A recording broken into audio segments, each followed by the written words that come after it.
A very good evening to all of you, my dear students of class 10, section ABC. I hope you all will be very fine, comfortable, healthy, happy at your residence, and will be studying at the same time also.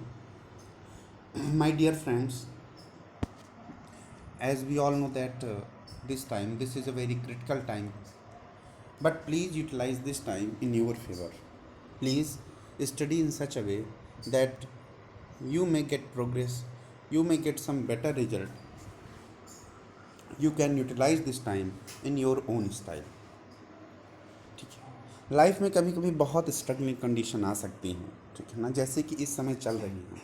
लेकिन यही वक्त है, यही समय है जब इंसान के धैर्य की और उसकी बुद्धि और विवेक की परीक्षा होती है। अच्छे समय में बेहतर कर देना ये तो सबके लिए कॉमन है, ये तो कोई भी कर सकता है, उसमें कोई बहुत बड़ी बात नहीं है। लेकिन बुरे वक्त में अच्छा करना, बुरे वक्त में अपने लिए या अपने परिवार, अपने समाज के लिए बेहतर करना, ये अपने आप में एक बहुत बड़ी विशेषता है। आप सब युवा भारत की नई पीढ़ी हैं, याद रखिएगा। आप सबसे इस देश को, इस समाज को, आपके परिवार को बहुत उम्मीद है, ठीक है ना। मैं और आप, मतलब हम और समाज के बाकी लोग मिल करके इस समाज की दशा और दिशा को बदल सकते हैं। तो आपका जो टैलेंट है, आपकी जो प्रतिभा है, उसका सही तरीके से सदुपयोग करें और जीवन में आगे बढ़ें। यही मेरी आपसे आकांक्षा है, यही मेरी आपसे अपेक्षा है। तो मित्रों, इसी दिशा में हम लोग अपने प्रथम अध्याय का अध्ययन कर रहे हैं और इस अध्याय का नाम आप जान रहे हैं, पावर शेयरिंग, शक्ति का विभाजन। किस तरह से राजनीतिक शक्ति किसी समाज, किसी देश, किसी राष्ट्र में पाई जाती है और उस शक्ति के किस किस प्रकार के सदुपयोग या दुरुपयोग हो सकते हैं। इन सब चीज़ों के बारे में हमने बेल्जियम और श्रीलंका जैसे लोकतांत्रिक देशों का उदाहरण लेकर के अध्ययन किया। अब इस अध्याय के अंतिम 2 पृष्ठों पर मैं हूँ, पृष्ठ संख्या 8 और पृष्ठ संख्या 9, और मैं पेज नंबर 8 और पेज नंबर 9 को आज एक्सप्लेन करूँगा और आज ये चैप्टर लगभग समाप्त हो जाएगा। तो फॉर्म ऑफ पावर शेयरिंग मतलब शक्ति विभाजन के प्रकार, कितने प्रकार से शक्ति विभाजन होता है। तो इसका एक पैराग्राफ कल मैं पढ़ चुका था। जिन्होंने नहीं देखा उनसे रिक्वेस्ट है कि कल के वीडियो को देख करके अपना इस पैराग्राफ का अध्ययन कर लें। और अब मैं इन मॉडर्न डेमोक्रेसीज से आगे एक्सप्लेन करना चाहूँगा। तो मित्रों, लिखा हुआ है कि in modern democracies power sharing arrangements can take many forms. Let's look at some of the most common arrangements that we have और विल कम अक्रॉस। अब हम मिल करके ये अध्ययन करेंगे कि आज के जो विभिन्न लोकतांत्रिक देश हैं, जो फेमस डेमोक्रेटिक कंट्रीज हैं, उनमें कैसे कैसे कौन कौन से देश हैं जहाँ पर मतलब पावर शेयरिंग के भिन्न भिन्न रूप दिखते हैं, या ऐसे रूप जो ऑलरेडी इस समय ऐसे form of power sharing, such a form of power sharing that are recently found in the various democracies of the world and or will come across soon in future। अथवा हम उन देशों का अध्ययन करेंगे जहां पावर शेयरिंग के विभिन्न रूप आगे आने वाले समय में दिखाई देंगे। तो इसी में पॉइंट नंबर 1 है that power is shared among different organs of government. Now see, आपको क्लास 9 में ही इस बात को बहुत अच्छे से पढ़ाया गया है सिविक्स में कि कैसे 3 इंस्टीट्यूशन होते हैं, how many organs of government are there. तो कहा जाता है किसी भी गवर्नमेंट के 3 ऑर्गन्स होते हैं। Number 1 legislature, that is responsible for making law for a country. Second is executive, that is responsible for the application of law for a country. And third is judiciary, that is responsible for giving decisions and protect rights of the common people of a country. तो अब पहला heading जो यहाँ से आता है, power is shared among different organs of government such as legislature, executive, judiciary. ठीक है, हम बिल्कुल सामान्य रूप से समझ सकते हैं कि किसी कंट्री की जो या किसी स्टेट का जो लेजिस्लेचर होता है उसके पास पावर है। किस बात का पावर है बेटा? पावर है नए नए रूल्स और रेगुलेशन बनाने का। दूसरा जो वेरी इंपॉर्टेंट ऑर्गन है that is called executive. Executive also keeps its powers but from for which sector, for the implementation of law that is made by legislature. और तीसरा है जुडिशरी. जुडिशरी के पास किस चीज़ का पावर है? टू सी और to check कि जो भी लॉ लेजिस्लेचर ने बनाए हैं या एग्जीक्यूटिव ने उसको इम्प्लीमेंट किया है वो अप टू डेट हैं कि नहीं, वो अप टू मार्क हैं कि नहीं, वो किसी भी अन्य प्रकार से किसी लॉ को वायलेट तो नहीं कर रहे, वो कहीं कॉन्स्टिट्यूशन के अगेंस्ट तो नहीं है, या वो किसी पर्टिकुलर राइट पर्सन के राइट को तो नहीं वायलेट कर रहे. Okay, let us call this horizontal distribution of power. Underline, ये बहुत इंपॉर्टेंट लाइन है, please underline. Let us call this horizontal distribution of power. देखिए दो वर्ड होते हैं, आपको पता है ना, एक horizontal and second is vertical. Vertical means I mean जैसे for example we take the example of geography. आपने पढ़ा होगा longitude and latitude, two types की लाइंस पढ़ी है ना, longitude and latitude. Then longitude lines are parallel to vertical, while latitude lines are parallel to this and horizontal.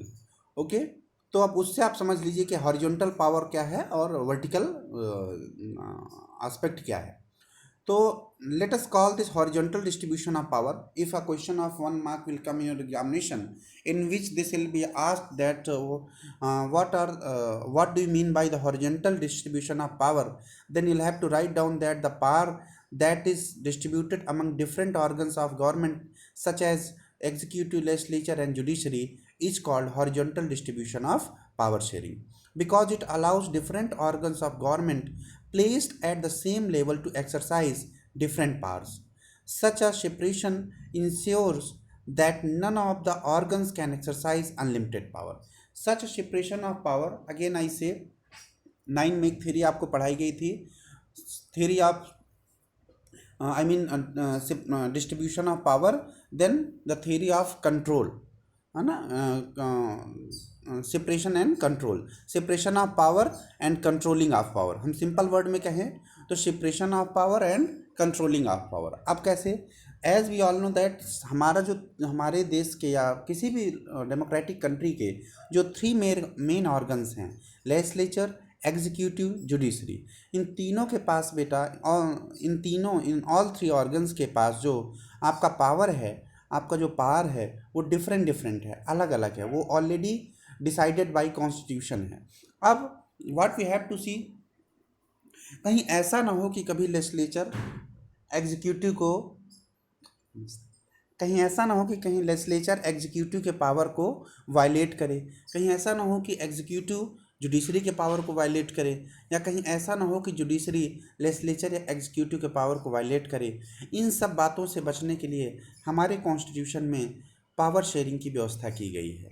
ठीक है, तो पावर शेयरिंग होने के बाद पावर को कंट्रोल करने की व्यवस्था की गई है. हाउ, ये बात मैंने 9 में भी आपको बताई है कि कैसे एक ऑर्गन दूसरे ऑर्गन के पावर को कंट्रोल करता है. How, suppose that what is the main function of legislature, to make law for a country, है ना. लेकिन उस लेजिस्लेचर के लॉ को बनाने के बाद आखिरकार फिर 2/3 मेजोरिटी से पास कराना पड़ेगा. ओके, वो चीज़ कहाँ से आएगा? वो चीज़ गवर्नमेंट, जिस पार्टी का मेजोरिटी होगा, जिस पार्टी की गवर्नमेंट होगी, उसी पार्टी के बनाए द्वारा नियम कानून पारित हो पाएंगे, सबके नहीं. तो इस तरह से ऑल्दो लेजिस्लेचर में पार्ट तो सबका है, वो तो हर पार्टी के जितने मेंबर जीतेंगे they all will be called under legislature, लेकिन उसमें से भी बिल वगैरह उसी पार्टी का पास होगा जो मेजोरिटी में है, जो सरकार में है. ठीक है ना. अपार्ट फ्रॉम दैट जो पार्टी के मेंबर हैं, पार्टी के किसी विनिंग जिस पार्टी की गवर्नमेंट है उस पार्टी के मेंबर को ही ज़्यादा प्रेफरेंस मिलता है कि लेजिस्लेचर में वो अपना रोल निभाएं. ठीक है, सबको नहीं मिलता, विपक्षी पार्टी को, मेन अपोजिशन पार्टी को, या जो अदर छोटी छोटी पार्टीज़ के मेंबर सेलेक्ट होकर के आए हैं उनको उतना पावर नहीं मिलता जितना कि एक विनिंग पार्टी के कैंडिडेट को मिलता है. अपार्ट फ्रॉम दैट अगर हम एग्जीक्यूटिव की बात करें तो एग्जीक्यूटिव के मेंबर भी तो अल्टीमेटली लेजिस्लेचर के मेंबर होते हैं, है ना. अगर मैं बोर्ड पर होता तो अगेन मैं डायग्राम खींच करके I would have explain it to you, but अगर कभी क्लास लेने का चांस मिला तो मैं बताऊंगा आपको, अगर आप मुझसे पूछेंगे कि कैसे मतलब कैसे सेपरेशन ऑफ पावर किया गया है और कैसे सब दोनों एक दूसरे की तीनों ऑर्गन एक दूसरे की शक्तियों को नियंत्रित करते हैं। अच्छा, और इसमें क्या इंपॉर्टेंट है, एग्जीक्यूटिव को कंट्रोल करने के लिए जुडिशरी के पास भी पावर है, ठीक है ना, कि अगर कोई भी लॉ ऐसा इम्प्लीमेंट करती है या एग्जीक्यूटिव कोई भी बात ऐसी है जो बहुत मतलब आई मीन दूसरे तरह से कहा जाए तो अगर इलीगल वे में काम करती है एग्जीक्यूटिव, तो फिर ये एक चांस बन जाता है जुडिशरी के पास कि वो उसके पावर को चेक एंड बैलेंस करे। जुडिशरी के पावर को बैलेंस करने के लिए क्या है कि एग्जीक्यूटिव के पास जुडिशरी के मेंबर को अपॉइंट करने का राइट होता है और लेजिस्लेचर इस पॉइंट ऑफ व्यू से उसको सपोर्ट करती है। तो ये इस तरह से तीनों ऑर्गन्स हैं, इनके तीनों के अपने अपने पावर हैं और फिर वो पावर कैसे कंट्रोल किए जाते हैं, इस पॉइंट पर भी हमने थोड़ी सी चर्चा की। Now such a separation ensures that none of the organs can exercise unlimited power, each organ checks the power, this resulted in a balance of power among the various institution. ऐसा क्यों आखिरकार किसी दूसरे ऑर्गन को ऐसी शक्ति दो उनके पावर को कंट्रोल कर सके। क्यों ऐसा इसलिए किया गया, so that the balancing of power could be maintain. Okay, the balancing of power, the balancement of power can be maintain. इसके आगे लिखा हुआ है कि this results in a balance of power among various institution. Last year we studied that in a democracy even though ministers and government officials exercise power, they are responsible to the parliament और state assemblies. वो भी देखिए, अब नीचे एक line आ गई जो मैंने अभी आपको ऊपर बताया कि even then we can see, last year हमने पढ़ा डेमोक्रेसी वाले चैप्टर में कि मिनिस्टर्स या जो सरकार के रिप्रेजेंटेटिव्स हैं जो सरकार को रिप्रेजेंट करते हैं वो यद्यपि पावर पाते हैं, although they are blessed with I mean high huge amount of power, but even then they are responsible to legislature और state assemblies. Similarly, although judges are appointed by the executive, but they can check the functioning of executive or laws made by legislature. मैंने कहा अभी भी बताया कि देखिए, although the judges of high court and supreme court, I mean judiciary system, they are appointed by executive, but even then they have right to consider any illegal law that is implemented by by executive, and judiciary can consider this law हाँ बना this law as null and void. This arrangement is called a system of checks and balances. Underline this thing. This arrangement is called a system of check and balances. अब ये तो पहली तरह का हुआ जिसको हम क्या कहते हैं बेटा, that is horizontal distribution of power sharing. ठीक है ना, उसमें तीनों ऑर्गन्स के पास कैसी कैसे पावर हैं और फिर कैसे कैसे वो एक दूसरे को क्या करते हैं बेटा, एक दूसरे को वो लोग चेक और बैलेंस की थ्योरी से बैलेंस करते हैं। ये चीज़ हमने देखा। अब यहाँ से हम आते हैं पॉइंट नंबर 2 पर। Now we come on point number 2। Power can be shared among government of different levels, a general government for the entire country and governments at the provincial और रीजनल लेवल। नाउ मैंने first chapter में ही जब मैं democracy पढ़ा रहा था तो जब सेंट्रल गवर्नमेंट और स्टेट गवर्नमेंट के बारे में थोड़ा सा मैंने चर्चा किया था, then I have discussed something about local self government also. देखिए, हमारी कंट्री हो या कोई भी डेमोक्रेटिक कंट्री हो, like we take the example of Belgium also, हर कंट्री में 3 टाइप की गवर्नमेंट हो सकती है। One is central government, second is state government, while the third is local self government. Okay, तो हमारे यहाँ जैसे सेंट्रल गवर्नमेंट है, स्टेट गवर्नमेंट है, फिर लोकल सेल्फ गवर्नमेंट है जहाँ पर विलेज हेडमैन या डिस्ट्रिक्ट हेडमैन ऐसे लोगों का सिलेक्शन होता है। ठीक है ना, वो भी इलेक्शन के थ्रू ही कंडक्ट किया जाता है। Power can be shared among government of different levels, a general government for the entire country, that is called central government, and the governments at the provincial or regional level, provincial government is called state government, while regional level government is called local self government. Such a general government for the entire country usually called federal government. Okay, now a new word came, underline this word, I would like to explain it as this word has come here, federal. What do you mean by federal? We have a word named federation. That is called the organization of various kind of institution is called federation, परिसंघ है ना। But federal government I mean संघात्मक शासन व्यवस्था। Okay and अब इसकी क्या characteristic है, इसकी कैरेक्टरिस्टिक्स हैं कि although a country can be divided among various kind of states, point number one. Point number two, but this type of I mean but all the states finally will be calculated or will be responsible for the central government, ठीक है। तो इसमें क्या है कि जैसे एक बड़ा सा नेशन होता है, ठीक है ना, उसके अंदर ऑल्दो बहुत सारे स्टेट्स हो सकते हैं, लेकिन फिर भी अल्टीमेटली वो रिस्पॉन्सिबल होंगे, वो रिस्पॉन्सिबल होंगे स्टेट सेंट्रल के प्रति, और अल्टीमेटली पूरा देश एक केंद्र, मतलब एक पूरे सेंट्रलाइज्ड वे में काम करता है। ओके, मतलब ऑल्दो स्टेट्स को पावर दी जाएगी, ठीक है ना, संघात्मक है, ठीक है ना, फिर भी अल्टीमेटली सब आई मीन कोई ना कोई एक सेंट्रल गवर्नमेंट भी होगी कंट्रोल करने के लिए, और उसी समय स्टेट को भी अपने अपने राइट्स होंगे काम करने के लिए, ठीक है ना। जैसे इंडिया का आर्टिकल नंबर 1 क्या कहता है, what does article number 1 of India say, that India shall be a union of state, India shall be a union of state. Okay, तो power can be shared among government of different levels, a general government for the entire country and government at the provincial or regional level. Such a general government for the entire country is usually called federal government. In India we refer it to the central or union government. The government as at the provincial or regional level are called different names in different countries. In India we call them state government. This system is not followed in all other countries. There are many countries where there are no provincial or state government, but in those countries like ours where there are different levels of government, the constitution clearly lays down the parts of different levels of government. Now यहाँ पर 2-3 बातें जो बहुत important की गई हैं। पहली बात तो ये कि ज़रूरी नहीं कि हर देश में प्रोविंशियल गवर्नमेंट हो, okay, it does not matter, लेकिन जहाँ जहाँ है, जिन जिन डेमोक्रेसीज़ में, लाइक हम we can take a simple example of India. India में डेमोक्रेटिक गवर्नमेंट है, और यहाँ पर स्टेट गवर्नमेंट्स भी फंक्शन करती हैं। वी हैव 28 स्टेट गवर्नमेंट्स, है ना, और उसके बाद फिर दिल्ली की गवर्नमेंट अलग है, पौंडीचेरी की गवर्नमेंट अलग है, तो अप्रॉक्सीमेट 30 गवर्नमेंट्स हम रखते हैं। Apart from that central government तो है ही सब चीज़ों को कंट्रोल करने के लिए। तो व्हाट आई वांट टू से कि in a country like India, okay, the constitution clearly lays down, okay, where in a country like India where we have the different level of governments, the constitution clearly lays down the part different levels of the government. हमारे देश में बेटा constitution में straight मतलब exactly clear cut वे में ये बताया गया है कि सेंट्रल गवर्नमेंट की पावर ये है, स्टेट गवर्नमेंट का पावर ये है, और लोकल सेल्फ गवर्नमेंट का पावर ये है। मतलब अलग अलग तरीके से तीनों लेवल पर ये बताया गया है, ठीक है ना।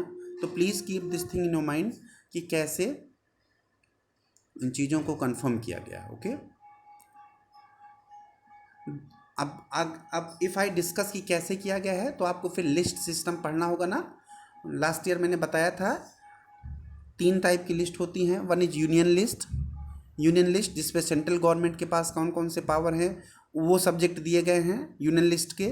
Then second is I mean that one provincial list और स्टेट लिस्ट जिसको हम कहते हैं, है ना। और तीसरी लिस्ट जो है वो कंकरेंट लिस्ट होती है। तीसरी लिस्ट जो होती है वो कंकरेंट लिस्ट होती है, ठीक है ना। कंकरेंट लिस्ट में क्या है, उसमें यह है कि जो दोनों के लिए कॉमन है, जो सबके हित के लिए है, वो सारी चीज़ों को मेंशन किया जाता है कंकरेंट लिस्ट में, ठीक है। तो ये 3 टाइप के लिस्ट सिस्टम जो हैं। Okay, now we come to further on. This is why different level of government. This is what they did in Belgium but was refused in Sri Lanka. Now we take also 2 examples. We take the example of Belgium where all different levels were maintained of government. I mean central government, then state government, then community government. But in Sri Lanka there were no state government and state governments, and there were no local self governments also. This is called federal division of power. The same principle can be extended to the level of government lower than the state government, such as the municipality and panchayats. है ना। और धीरे धीरे lower level तक चीज़ें आती रहती हैं। मतलब सेंट्रल गवर्नमेंट के पास पावर ज़्यादा है, उससे कम स्टेट गवर्नमेंट के पास है, और उससे कम फिर लोकल सेल्फ गवर्नमेंट के पास है। ओके,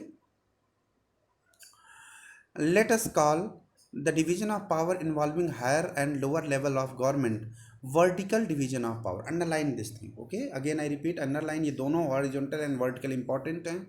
तो इस तरह का जो पावर का डिवीजन है कि सेंट्रल गवर्नमेंट के पास कौन कौन से पावर है, स्टेट गवर्नमेंट के पास कौन कौन सी पावर है, देन लोकल सेल्फ गवर्नमेंट के पास कौन कौन सी पावर है, इस तरह के पावर के डिवीज़न को क्या कहते हैं? We call it we call it vertical division of power. We shall study these at some length in next chapter. थोड़ी सी ज़्यादा जानकारी हमको मिलेगी इन सब चीज़ों के बारे में नेक्स्ट चैप्टर में, ठीक है ना। तो अब आज के लिए पढ़ाने के लिए तो इतना ही, दैट इज़ सफिशिएंट। और थोड़ा सा होमवर्क अगर आप ले सकते हैं तो ज़रूर करिए। वैसे मैं आप लोगों को होमवर्क देता हूं, बट सॉरी टू से कि आप में से बहुत कम लोग हैं जो परफॉर्मेंस दे रहे हैं। सब लोग शांत होकर के बैठे हैं।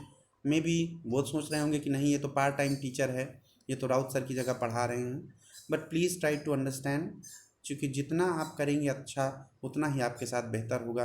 ये चैप्टर में भी इस तरह से अब दोबारा पढ़ाया जाए ना पढ़ाया जाए, में भी इससे बेटर तरीके से पढ़ाया जाए, जैसा भी है, या ना भी पढ़ाया जाए, तो आप कम से कम इन चीज़ों को बेसिकली अंडरस्टैंड करते चलिए। ओके, तो आज आपका होमवर्क क्या है?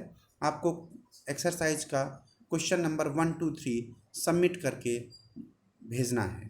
आपको एक्सरसाइज का, ठीक है ना,